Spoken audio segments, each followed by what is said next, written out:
പല ആൾക്കാരും നോക്കിയാൽ അറിയാം, ചെറിയ ചെറിയ ചെറിയ അനുഭവങ്ങൾ ബന്ധുക്കളുടെ ഭാഗത്തുനിന്നും സുഹൃത്തുക്കളുടെ ഭാഗത്തുനിന്നൊക്കെ ഉണ്ടാകുന്നവരോട് ജീവിതകാലം മുഴുവൻ ശത്രുത വെച്ച് നടക്കുന്ന ആൾക്കാരെ കാണാം. പറ്റുന്നത് എന്താണെന്ന് വെച്ച് കഴിഞ്ഞാൽ ഈ ശത്രുത വെച്ച് നടക്കുന്ന ആൾ നശിച്ചു പോകും. അതുകൊണ്ടാണ് നമ്മൾ എല്ലാ ഖുറാനാണേലും ബൈബിളാണേലും ഭഗവത്ഗീതയിലാണേലും ഒക്കെ നമ്മൾ ശത്രുത, വെറുപ്പ്, വിദ്വേഷം, അതുപോലത്തെ സാധനങ്ങളൊന്നും കൊണ്ടു നടക്കരുതെന്ന് പറയുന്നത് മറ്റൊരാളോട് ക്ഷമിച്ചിട്ട് അയാൾക്ക് ബെനിഫിറ്റ് കിട്ടാൻ വേണ്ടിയല്ല, നമുക്ക് ബെനിഫിറ്റ് കിട്ടാൻ വേണ്ടിയാണ്. അതായത് ഈ നെഗറ്റീവ് എനർജികളുള്ള സമയത്ത് ഒരിക്കലും പ്രാർത്ഥനകൾ പോലും പോവുകയില്ല, പ്രാർത്ഥിച്ചാൽ പോലും മെസ്സേജ് പോകത്തില്ല. അതുകൊണ്ട് ഇങ്ങനത്തെ നെഗറ്റീവ് എനർജികൾ മുഴുവനും ഇവരെയൊക്കെ നമ്മൾ നോക്കിയാൽ മതി, പുറത്തെങ്ങും പോകേണ്ട ആവശ്യമില്ല. നമ്മൾ ഈ ജീവിതത്തിൽ വളർന്നിട്ടുള്ള എല്ലാ ആൾക്കാരും അവർ ഏതെങ്കിലും മേഖലയിൽ വളർന്നിട്ടുണ്ടെങ്കിൽ അതിൻ്റെ റീസൺ എന്ന് വെച്ച് കഴിഞ്ഞാൽ മറ്റുള്ളവരോട് ഫൊർഗീവ് ചെയ്യാനായിട്ട് ക്ഷമിക്കുന്ന കാര്യത്തിൽ ഒരു മാസ്റ്ററാണ്. അവർ വൈരാഗ്യമായിട്ട് നടക്കുന്നവരല്ല. ഒരു ഇൻസിഡൻറ്റ് വന്നു കഴിഞ്ഞാൽ ഒരുപക്ഷെ നമുക്കൊരു ഒരു ഒരു മറ്റുള്ളവരുടെ മുമ്പിൽ ഒരു അപമാനം വന്നു, ഇപ്പോൾ പൈസ ഇല്ലാത്തതിൻ്റെ പേരിൽ പലരും അപമാനിതരാവാറുണ്ട് ചെറുപ്പത്തിലൊക്കെ നമ്മുടെ വീട്ടിൽ. അതിന് രണ്ട് സിറ്റുവേഷൻ ഉണ്ടാവും.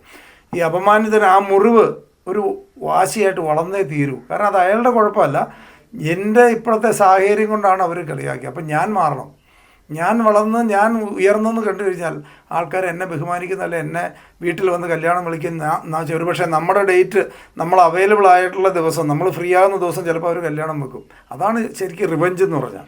അതായത് നമുക്കൊക്കെ ഉണ്ടാവേണ്ടത് ആ ഒരു തോന്നലാണ്. അതായത് നമുക്ക് മുറിവേറ്റിട്ടുണ്ടാവും, നമ്മളൊക്കെ എവിടെയെങ്കിലുമൊക്കെ മുറിവ് വെക്കുമ്പോൾ നമുക്ക് ഉണ്ടാകേണ്ട അവരോടത് പ്രതികരിക്കില്ല. അങ്ങനെ അവർ പെരുമാറാനുള്ള റീസൺ എന്താണ്?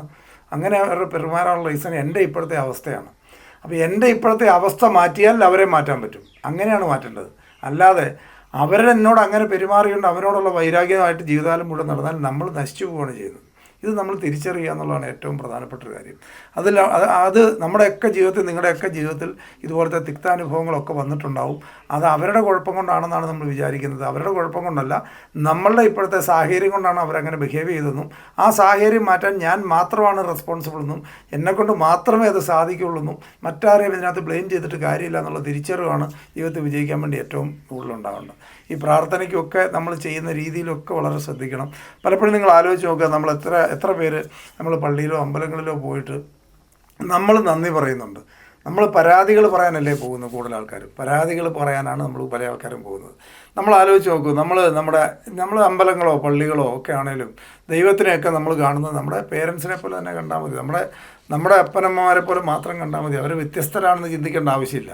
നമ്മുടെ അപ്പനമ്മമാരുടെ അടുത്ത് പോയാൽ നമ്മളെന്തായിരിക്കും പറയുന്നത്? ഇപ്പം മുഴുവൻ പ്രശ്നങ്ങൾ തന്നെയായിരിക്കും പറഞ്ഞുകൊണ്ടിരിക്കുന്നത്. നമ്മൾ എത്ര പേര് അവരോട്, ഈ ദൈവങ്ങളോട് തന്നെ നമ്മൾ പോകുന്നത് എത്ര, നിങ്ങൾക്ക് സുഖമാണോ എന്ന് എത്ര പേര് ചോദിക്കുന്നുണ്ട്? നമ്മുടെ പ്രശ്നങ്ങൾ നമ്മൾ പറയുന്നുണ്ട്. അകത്തിരിക്കുന്ന പാർട്ടി നിങ്ങൾക്കൊക്കെ സുഖമാണോ എന്നെത്ര പേര് നമ്മൾ ചോദിക്കുന്നുണ്ട്, നമ്മൾ ചിന്തിക്കാറുണ്ട്, അന്വേഷിക്കാറുണ്ട്. അവർക്കും വേണ്ട സന്തോഷം. ഈ രാവിലെ മുതൽ ഉള്ള നാട്ടുകാരുടെ മുഴുവൻ പ്രശ്നം കേട്ടുകൊണ്ടിരിക്കുന്ന അവർക്കും വേണ്ട ഒരു സന്തോഷം. അപ്പം നമ്മൾ ചെല്ലുമ്പോൾ ഈ ദുഃഖങ്ങൾ മാത്രം പറയാതെ എനിക്ക് കിട്ടിയ സൗഭാഗ്യങ്ങൾക്ക് നന്ദി പറയുക. ആ നന്ദി പറയുന്നവർക്ക് കൂടുതൽ കിട്ടും. അത് ദൈവത്തിൻ്റെ അടുത്താണേലും നിങ്ങൾ മറ്റ് വ്യക്തികളുടെ അടുത്താണേലും കൂടുതൽ ആൾക്കാരോട് നന്ദി പറയുന്നത്. കാരണം അമേരിക്കയിലൊക്കെ ആണെങ്കിൽ അവരെല്ലാം കൂടുതൽ ഫോർമലാണ്. അവരെല്ലാം താങ്ക്സ് ഗിവിങ് ഡേ ഉണ്ട്, ഒരു ദിവസം മാറ്റി വെച്ചിരിക്കുകയാണ് നന്ദി പറയാൻ വേണ്ടി മാത്രം. വർഷത്തിലൊരു ദിവസം മാറ്റി വെച്ചിരിക്കുക എല്ലാവരോടും നന്ദി പറയാൻ വേണ്ടി മാത്രം.